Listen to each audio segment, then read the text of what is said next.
Season 4 of SpongeBob is considered to be one of the most underrated seasons behind the original 3. In my opinion, Season 4 has some great episodes that I simply want to talk about, so here are the top 10 episodes of Season 4. For number 10 is Ghost Toast. In this episode, we have the Flying Dutchman crashing his ship one night, and he decides to crash at SpongeBob's place, which he scares him in every corner.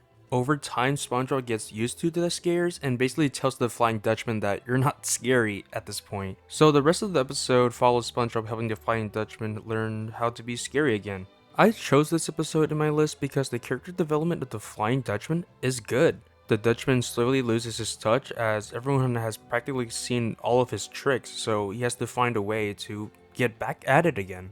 I also find it funny how SpongeBob doesn't get scared anymore because over time he's been exposed by his fears, so that it doesn't affect him anymore, which is really ironic because he's like one of those characters who get easily scared. Throughout the rest of the episode, the Flying Dutchman has a hard time scaring people until SpongeBob suggests to scare Squidward as he doesn't believe in ghosts. The Flying Dutchman actually scares Squidward, and the visuals for his scares are so creative, and if I was Squidward, I'd be terrified as hell. Scaring Squidward ultimately helped the Flying Dutchman as it gave his confidence back, so he goes back to his ship. Scaring Squidward ultimately helps gives the Flying Dutchman his confidence back, so he goes back to his ship. All in all, a fun episode that explores the Flying Dutchman, no other episode has ever done with him, and I give it a 7 out of 10. For number 9, Krabs vs. Plankton. In this episode, Plankton attempts to steal the secret formula again, but he slips on a wet floor without any caution signs. Plankton listens to some customers about suing Krabs, and he immediately pretends to be in pain and sue Krabs in order to blackmail him to give him the secret formula. Mr. Krabs worries about the case, however, a lawyer comes in to help Mr. Krabs, and he won't charge a dime unless they win and they can possibly countersue. As Mr. Krabs' lawyer is about to leave, he slips on a wet floor, making him paralyzed and unable to move. The lawyer then assigns SpongeBob as the lead lawyer for Mr. Krabs' case and gives him a briefcase that will allow them to win. The rest of the episode covers the different interrogations and witnesses in the trial, and SpongeBob in the background is trying to open the briefcase. When he finally opens the briefcase, SpongeBob finds a Krabby Patty inside and realizes that he can interrogate Plankton with the Krabby Patty. The temptation of the Krabby Patty breaks Plankton's charade and basically exposes him being a liar, and Krabs basically was plead not guilty. A solid episode overall. It's fun to see these characters go through these type of episodes if they go into trial, and I loved how they set it up as for Plankton to sue Mr. Krabs. It's pretty much perfect, and I give this episode a 7 out of 10 as well, maybe a 7.5. For number 8 on my list, Dunces and Dragons. SpongeBob and Patrick enter a jousting tournament in which they are transported into a medieval bikini bottom. It turns out that SpongeBob and Patrick are prophesied to stop the evil wizard and save King Krabs' daughter, Princess Pearl. Squidward comes along with them, and while on their journey, they meet the Black Knight, who turns out to be Sandy in this universe. The Black Knight loses to SpongeBob in a fight in which SpongeBob spares her life. Because SpongeBob spared Sandy's life, she is now honor bound to help him save Princess Pearl. Once the group arrive at Lord Plankton's lair, they encounter a fire-breathing jellyfish. Luckily, SpongeBob had a Krabby Patty in his pocket, allowing SpongeBob to capture and tame the jellyfish. SpongeBob and the gang were able to defeat Lord Plankton and save Princess Pearl, and overall this is a really fun episode. I like how we got to see an alternate version of Bikini Bottom and our characters. They all have different personalities that make the interactions with SpongeBob and Patrick entertaining, and it's just really fun to watch. And I also like the plot and how they go on a journey, getting armor and facing foes. It's basically like a parody of these type of stories of Dungeons and Dragons. I give this episode a 7.5. Really fun, entertaining concept, and yeah, that's all I have to say about Dunces and Dragons. Number 7 on my list is Skill Crane.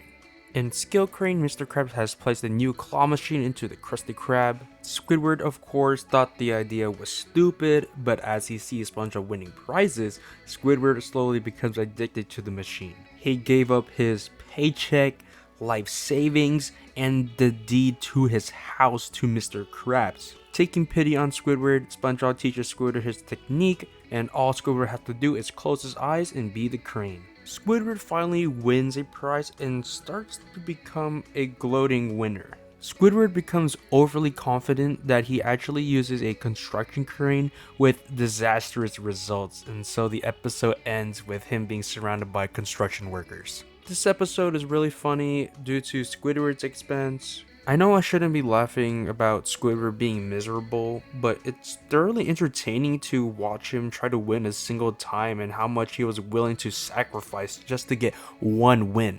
The idea of being invested in something and having it over exaggerated is entertaining, but at the same time, maybe a little too real. I'm not gonna lie. But all in all, I give this episode a 8 out of 10. Really fun, really entertaining, and yeah, that's all I have to say about Skill Crane. Number 6 on my list is Patrick Smartpants. The episode starts off with SpongeBob and Patrick playing in jellyfish fields. Patrick accidentally runs off a cliff and loses his head, and SpongeBob puts his head back on. Patrick is now all of a sudden intelligent, and because he's so smart now, Patrick doesn't enjoy the same stuff anymore like jellyfishing or blowing bubbles. SpongeBob and Patrick go their separate ways, remembering about the times they used to have fun with each other. In order to save their friendship, Patrick kidnaps SpongeBob and tries doing all the things they used to, but it still doesn't work. Patrick, with his intellect, manages to find his old head, and the head SpongeBob grabbed was actually Brain Coral, explaining his brilliant intelligence.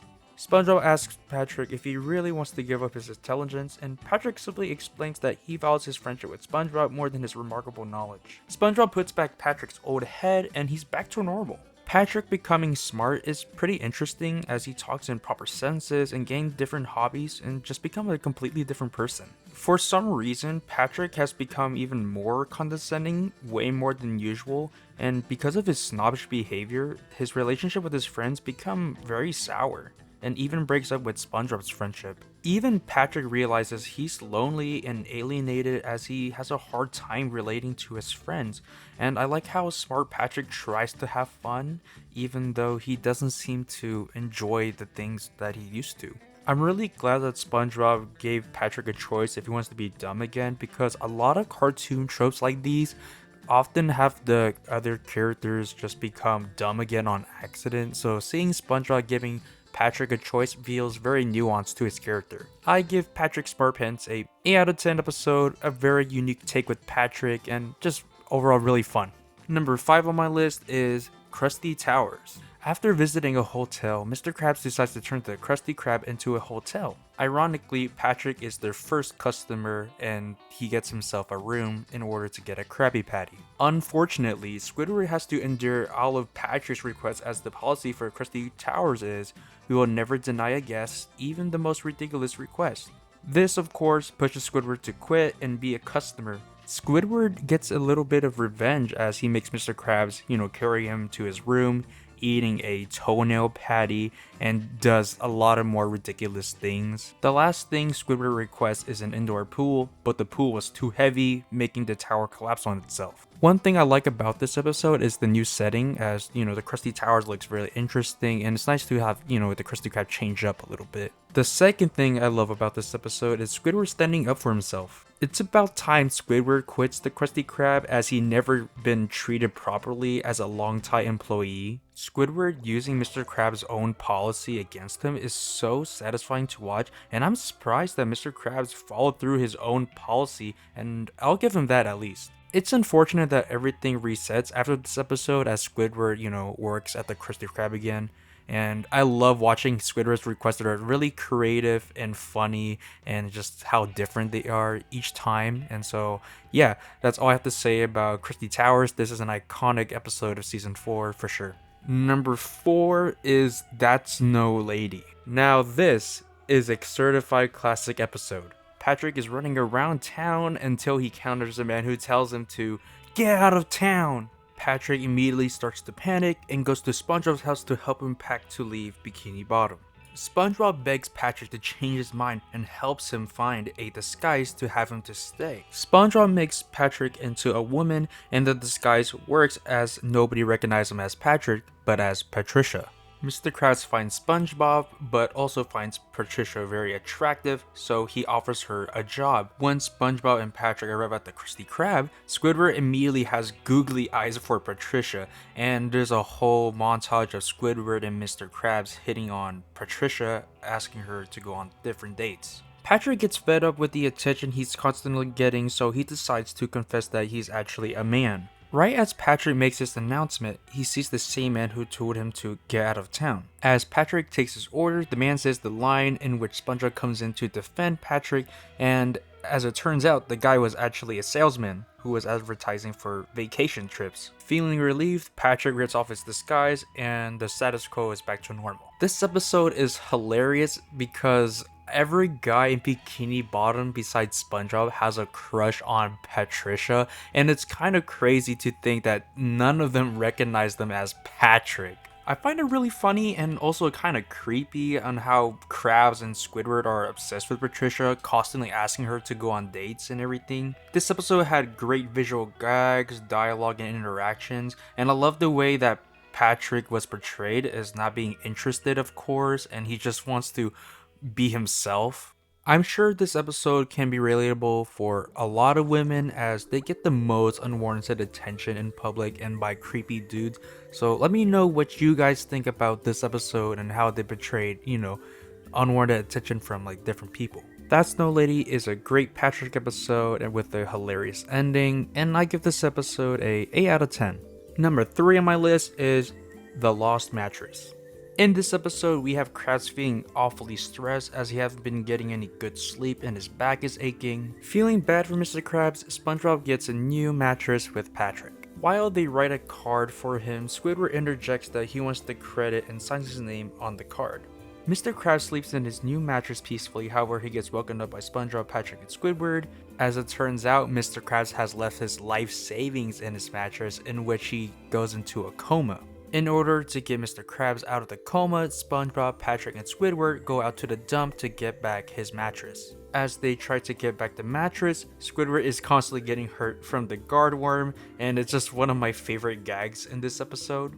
And one of my favorite gags in this episode is when the people in the hospital keep moving Mr. Krabs outside of his room until the point that like just push him out of the hospital into the dump, which is really crazy to think about and really inhumane. As Mr. Krabs rolls to the dump, he lands near his mattress, waking him up and reuniting with his mattress again.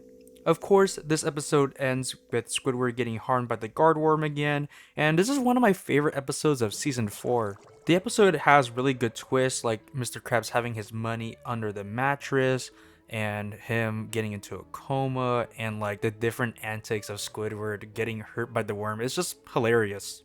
What I also like about this episode is SpongeBob caring for Mr. Krabs, and he just feels bad for him having a bad back, so he buys him a mattress, and he actually goes out to the dump and find it.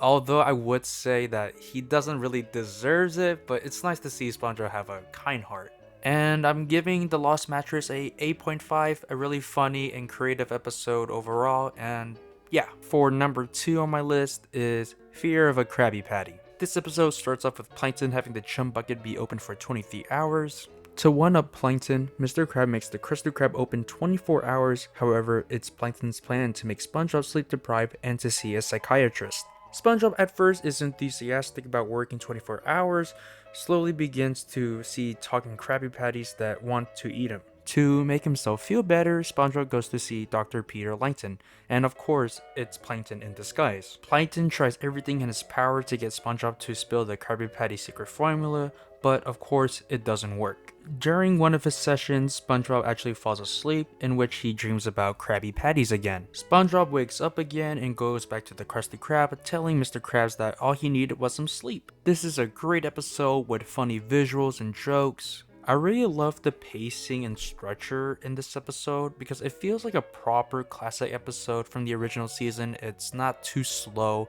and it goes by pretty quick and gets to the point of it, and it just ends really well. Seeing the Krusty Krab crew slowly going insane is one of the funniest things to watch, and SpongeBob being intolerable to Plankton is also pretty hilarious. All in all, a really great episode that feels like classic SpongeBob. It gets everything to the point with a unique premise and has many iconic moments. And yeah, I give this episode at least like a 9 out of 10. For number 1 on this list is Have You Seen the Snail? In this episode, SpongeBob tries to beat the Dirty Bubble challenge, and he was so invested in the challenge that he began to neglect Gary. He kept telling Gary to leave him alone, and he was busy trying to beat the record. By feeling neglected by SpongeBob, Gary leaves him. For a good while, Gary was on his own until he was adopted by a random elderly woman who gave him the proper love and attention that SpongeBob been lacking for the last couple days. Once SpongeBob realizes that he lost Gary, he began a town-wide search to find him. As Gary continues to live a life of luxury, he finds out that the old woman that has been taking care of him has been secretly eating snails, and Gary was next on the menu. Gary barely escapes the old woman and eventually finds SpongeBob. SpongeBob of course doesn't notice Gary immediately, but Gary overhears SpongeBob's apology and how much he misses him and how much he wants him back in his life. Once SpongeBob hears Gary's meow again, he immediately apologizes and SpongeBob and Gary are back together again.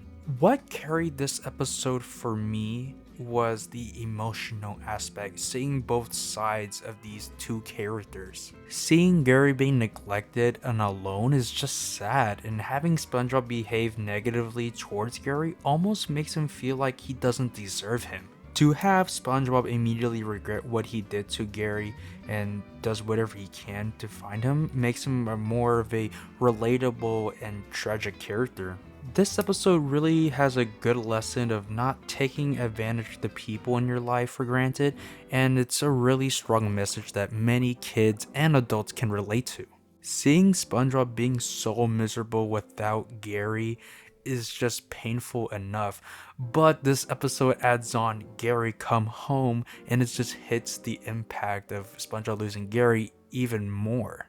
Gary Come Home is one of the best songs SpongeBob has ever produced, and just amazing in general. And yeah, that's all I have to say about this episode. It's a 10 out of 10 for me, and it's one of the very few episodes of SpongeBob I actively cried while watching. Season 4 has a definitive mixed bag among the SpongeBob community, and for the most part, I say I enjoy Season 4, and these are my top 10 episodes in this season. Although Season 4 has some great episodes, there are a lot of bad ones as well. So, what I'm thinking about doing next is making a top 10 worst episodes of Season 4. All in all, let me know what you guys think, and what's your guys' favorite episode from this season, and what did you guys think of Season 4 as a whole.